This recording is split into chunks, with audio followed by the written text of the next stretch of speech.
isang power amplifier lang, isang crossover, at isang subwoofer, isang instrumental speaker. Pwede ba yun, Johnny Luha? Nakahiwalay na yung sub. Ito yung sub. Pakinggan yung sub, no? So, ipi-play natin yung ating song. So, ito yung ating instrumental na hindi dumaan sa crossover.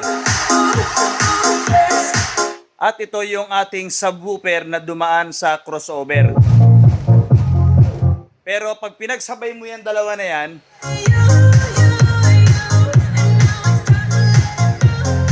pag personal po ninyo napakinggan to, talagang lalagabog ang dibdib mo rito sa bahay, no? Kapag personal po ninyo napakinggan. So, paano ko nga ba ginawa yung ganitong tutorial or yung ganitong setup na iisa lang ang power amplifier na ginamit ko, pero naka-crossover ako, merong subwoofer at isang D15 na Airbus Fighter na 1,500 watts at meron tayong audio mixer. Panoorin po ninyo nang matuto kayo. I-share nyo po yung video para kayo ay matuto at matuto rin po yung iba. Okay? So tayo magkakaiba lagi ng audio mixer, ha. So ito po, panoorin po ninyo, no. Yung pinakang left channel natin, ito yan, yung left. Yan, left. Okay? Yung pinakang cable niya, ginamitan natin ng male-female XLR. Sundan natin yung ating cable na yan. So ito yung pumunta po ng ating crossover sa input. Yan, may nababasa kayong input. Okay? Input po ito. Galing po ito sa ating left channel ng ating audio mixer. Then, ang gagamitin kasi natin ay subwoofer para magkaroon tayo ng subwoofer, no? Yung pinakang low, ayan, may nababasa kayo low, or yung sub, or yung tinatawag natin na bass. Nilagyan ko po ito ng ating male-female XLR ulit. Papunta po ito dito sa ating input ng ating power amplifier. So ito na yun ang galing sa subwoofer, no? Then, yung pinakang ibabaw nito, ito yung pinakang right channel natin ay tumakbo po ito. Tumakbo yan dito sa ating right channel. Ito, right yan pala. Yan. Then ito yung galing sa crossover, no? So, ang nagsisilbing subwoofer natin yung left.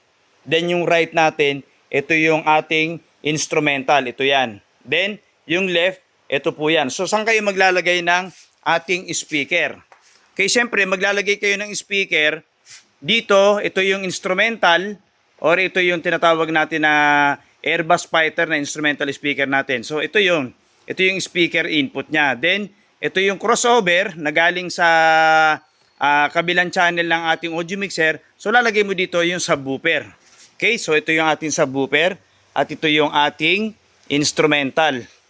So bakit hindi ko nga ba pinadaan sa crossover yan? Kasi wala akong high, no? Or wala akong mid-high. So ginamit na lang natin instrumental yan. Hindi na lang muna natin kinabit yan para hindi po kayo nalilito, no? So ang ginawa natin, ito po yon. Pakinggan natin, ito yung instrumental. Ito yung instrumental, yan, sa taas. Okay? Then ito yung subwoofer.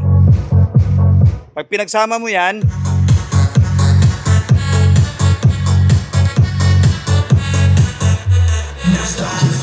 lalo na yan kung meron po itong maximizer. So, hindi pa natin kinabit yung ating maximizer. Para kung sakaling wala pa kayong pambili na maximizer at meron kayong nabiling isang power amplifier at meron kayong isang audio mixer at meron kayong crossover, then meron kayong isang subwoofer, tag-iisa lang, ang tawag dyan ay mono, no? Naka-mono muna tayo.